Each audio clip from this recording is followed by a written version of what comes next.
Sniper Elite V2 is a third-person shooter developed and published by Rebellion. The main aim of the game is basically centered around being a sniper, as the title may suggest. It's not just all about taking potshots at long range, there's a lot more to the game. You actually have a couple of different weapons and more you can unlock, as well as an arsenal of traps that you can lay to cover your tracks and remain undetected, whilst simultaneously murdering as many Germans and Russians as possible.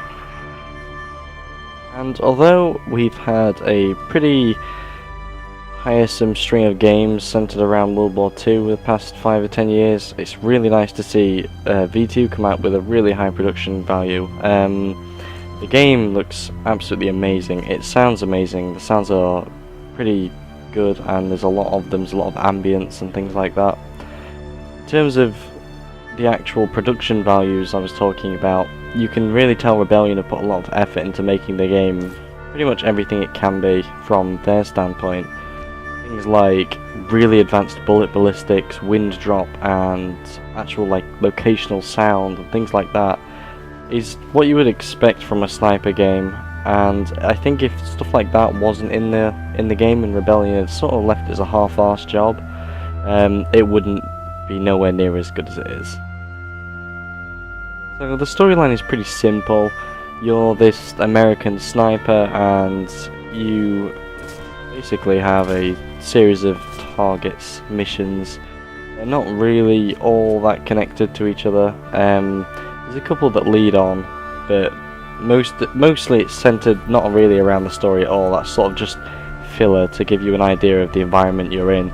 It's more just centered around how you navigate the levels and things like that, and it's really nice actually navigating around these sort of war-torn cities and things like that, because it's really, I don't know, it adds a certain dynamic to it. The fact that, you know, not all the buildings are going to be the same, and you're not just walking through the street. There's rubble and there's these bombed out buildings you can crawl through and things like that to get better positions. The fact that you can actually move around a pretty linear level, it pushes you forward, but there's a lot of sort of leeway either side to get different angles on people, and you can actually complete the mission in different ways, either by being super stealthy or just lobbing explosives everywhere.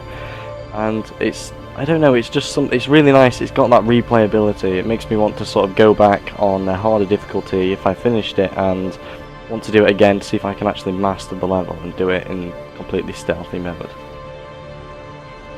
Although the game is incredibly fun, I do think the fact that it's incredibly expensive, well, I think it's expensive for what you get. I mean, it's 30 quid normally, and the game is just, you know, you go around shooting people.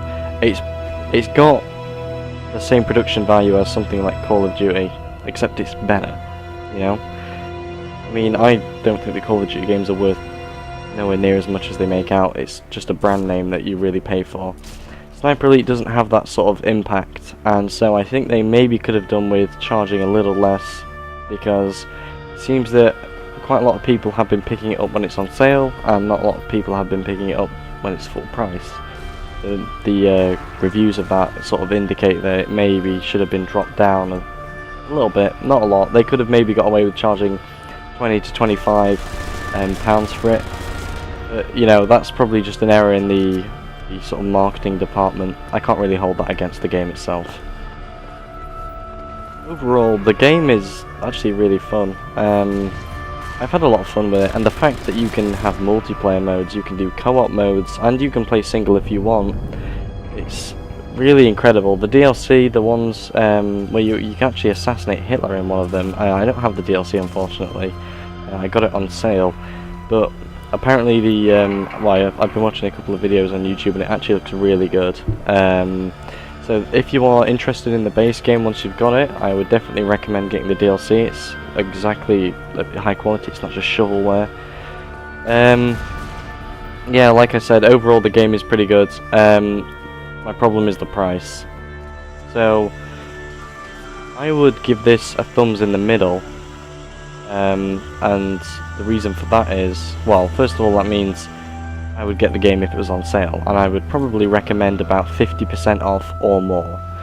Right now, if you watch this within the next couple of days, you can actually get it on the Indie Royal for like £4 or your equivalent, which is incredible. You also get a bunch of other games with that, so it's definitely worth checking out. If it goes on sale in the summer or the Steam Christmas sale, I would definitely get it. 50% off or more, definitely get it.